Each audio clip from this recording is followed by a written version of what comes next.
You ask, why are people drawn to me? You know, I think people, the ones who are, they're drawn to me because I'm not in a rush to explain myself.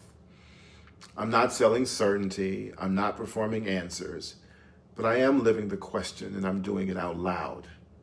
And for a lot of people, that's a sweet relief. Because we do live in a time where everyone is trying to be polished and branded.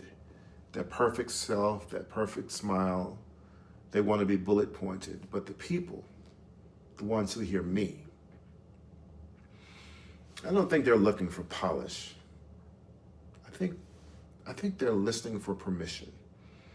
The permission to be unfinished, which means they get to still be becoming, to be fractured and wise.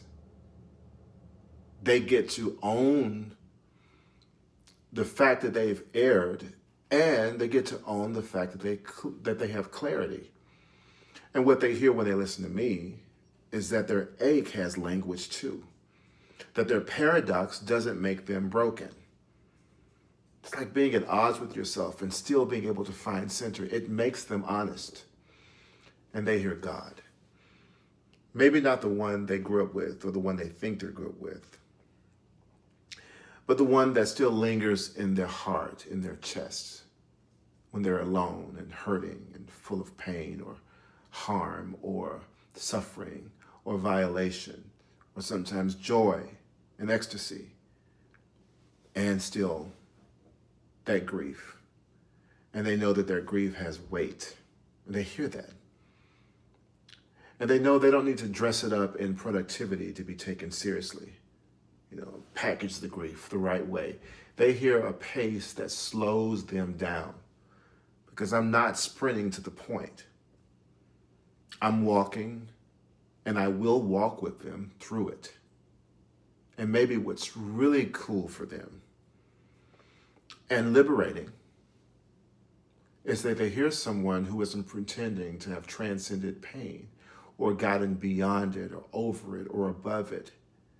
Someone who knows how to be in it and still transcend suffering. I'm not after pain. I'm still in it with them. And while I'm there, I'm breathing with them. I'm still blessing, I'm still building. And that's rare.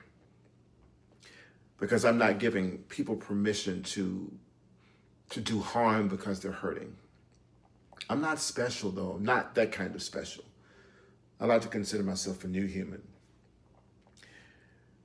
So it's not about being special, but because most of us were never taught how to speak from that place and still hold our dignity, I think what they hear in me is a mirror that they've never seen themselves in before.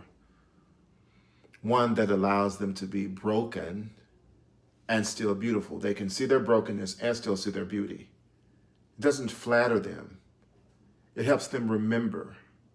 And for the ones who've been holding language, the language they need in their throat for too long because they couldn't speak it out, what they hear in me is the sound of home.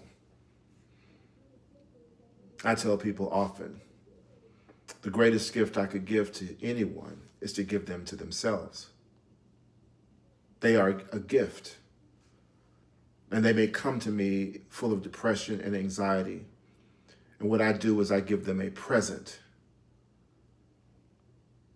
I give them presence. And I recognize and help them see that they are the present. Take that word however many ways it can have a definition.